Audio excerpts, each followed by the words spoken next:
بصوا يا بنات، حردة الجيرو ازاي مظبوطه. عملت لكم الكم طلبتوه مني، تمام؟ شايفين ازاي مظبوط؟ شايفين؟ لو عايزين تعرفوا اتعمل ازاي كده كملوا الفيديو للاخر. طريقه سهله وبسيطه، ولو ما شفتوش الفيديو بتاع الحردة بتاعه الجيرو اصلا انصحكم تشوفوها. هتستفادوا جدا يا بنات، والطريقه دي سهله وبسيطه، مستحيل تلاقوها على اليوتيوب خالص. فانصحكم تشوفوا الفيديو. ولو عجبكم الفيديو متنسوش تعملوا لايك وسبسكرايب للقناه وتفعلوا زر الجرس علشان يوصل لكم كل جديد، واكتبوا لي رايكم في الكومنتات. بصوا يا بنات، للاسف جزء كبير جدا من الفيديو ضاع. الجزء ده كنت بشرح لكم فيه ازاي تاخدوا المقاس بتاع حردة الجيرو اللي على اساسه هتعملوا الكم. فاحنا هنفترض ان دي البلوزه مثلا.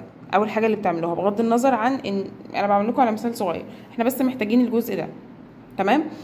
هنفترض ان ضايع من هنا 2 سنتي مثلا اهو، دول رايحين في الخياطة، وهنا برضو مثلا 2 سنتي رايحين في الخياطة، تمام؟ فاحنا عندنا الجزء ده، تمام، امام وخلف. احنا مخيطين البلوزة مثلا وخلاص وجهزت على كل حاجة. هناخد المقاس ده كده، تمام؟ المقاس ده هناخده كده، هنلف المزورة كده اهو. طبعا انا مش عارفة اصور لان ماسكة. بصوا يا بنات، جبت لكم الستاند. احنا هنا عندنا قلنا الجزء ده هيبقى ضايع في الخياطه، لان دول هيبقوا الجزئين المحيط كله بتاع الجيرو. هنجيب المازوره هنحطها كده. طبعا هيبقى ده اول القماش، لان ده هتبقى كده رايحه في الخياطه يعني، فاحنا هنبدا من الاول. دي برده تكون رايحه في الخياطه، تمام؟ فهنفترض ان هما متخيطين. هنيجي ناخد بالمازوره كده المقاس ده بالظبط. طلع معانا 18 سنتي اهو، 18 سنتي. ال 18 سنتي دول طبعا على الاتنين، تمام؟ هنيجي ال 18 سنتي هنكمل بقى بالطريقه اللي هتشوفوها في الفيديو. وهتجيبوا يا بنات القماش وتتنوه على الاربعه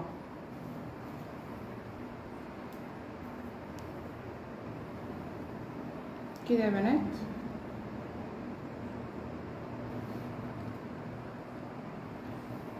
هيتنى كده على الاربعه، تمام؟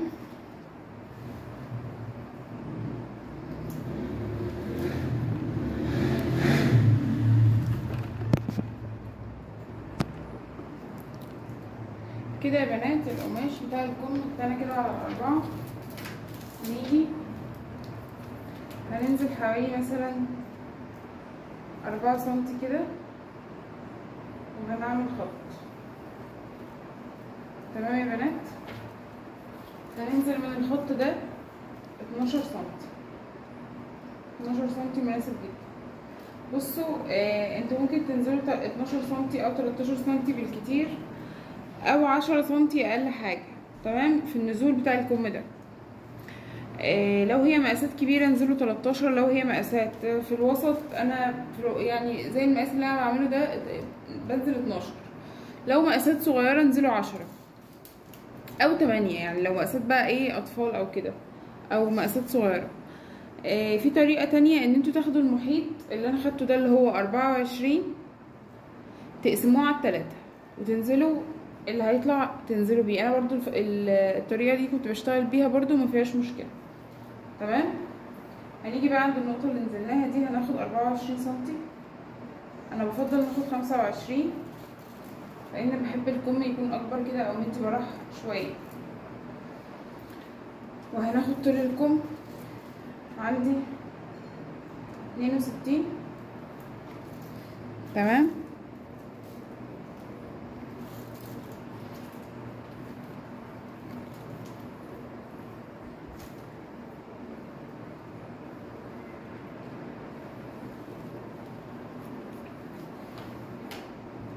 بصوا بقى يا بنات، احنا علمنا هنا الخط بتاع الكم. هنيجي بقى هنعمله، هنرسم الخط كده،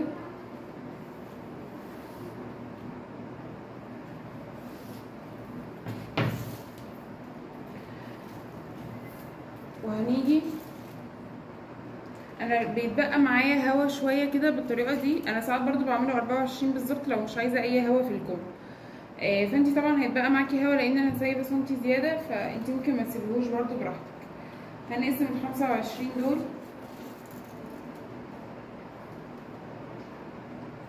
25 هنا، هنقسم كده 12.5 او هنا 6.2 مللي كده، وهنا برضو 6.2 مللي كده. بصوا يا بنات، هتيجوا هنا هننزل سنتي ونص عند النقطة دي، وهنيجي هنا هنطلع 2 سنتي. طيب انا ليه قلتلكوا نسيب 4 سنتي من فوق؟ هقولك. بصوا يا بنات، بنيجي نرسم بقى الحردة بتاعت الكم كده، بنوصل كده ونطلع على الخط بتاعنا كده يا بنات. لو جيتي تقيسي المسافة دي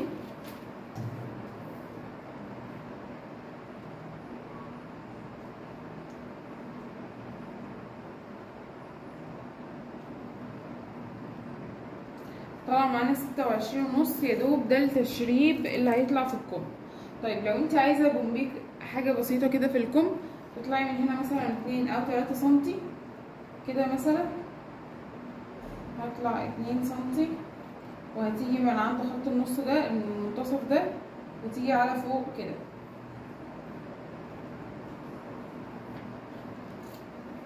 ده بيكون في معظم البلوزات.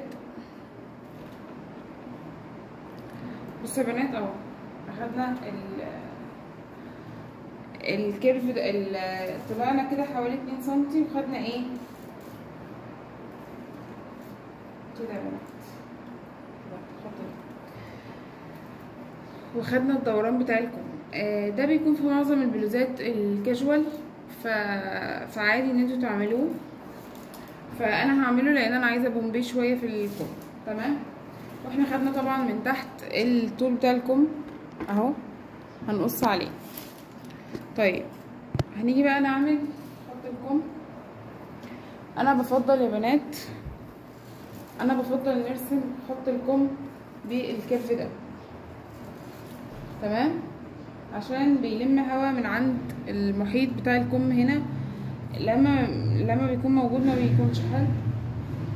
تمام.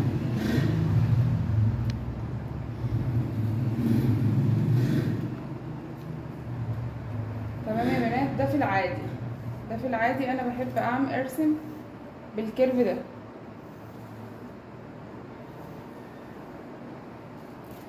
تمام كده. طيب الستايل بتاع الكم ده، الستايل بتاع الكم ده واسع، الكم نفسه واسع جدا، فانا هرسم بالطريقه العاديه بالمسطره كده.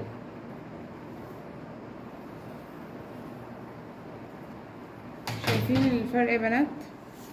شايفين الفرق؟ تمام.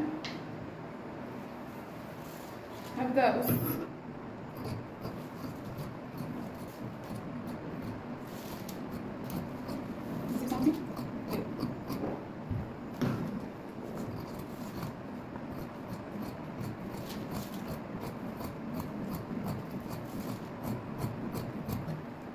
شايفين يا بنات؟ هقص على الطول اللي انا عاملاه ده لان انا اصلا لسه هركب اسوره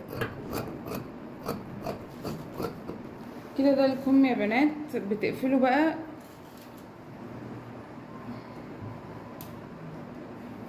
بصوا يا بنات، انا اكتشفت ان انا طبعا انا اصلا مدروخه جدا وانا بقص معاكم، بس انتوا بتسيبوا زياده هنا 2 سنتي. تمام، علشان الخياطه انا ما سبتش، انا قصيت على العلامه على طول. التشريب اللي انا سايباه ده طبعا هو ده اللي هاخده، لان انا اصلا مش سايبه في البلوزه وسع كتير، ومش هسيب في الكم برضو وسع كتير، هو سنتي واحد بس اللي انا سايباه، فمش مشكله، خير حصل خير. انا سايبه الحمد لله وسع في الكم اللي هو التشريب اللي انا قلتلكوا عليه. فانا كده خدته وهاخده علشان هقفل الكم بيه، وهيبقى عندي اصلا تشريب بتاع البومبي فوق، فمش مشكله، حصل خير. المهم متغلطوش الغلطه دي، هي بتحصل زي ما قلتلكوا. هي بتحصل فما تشيلوش هم. فاهم حاجه تركزوا، اهم حاجه تركزوا وانتوا بتقصوا وبس، عشان ما يحصلش معاكم نفس الموقف ده.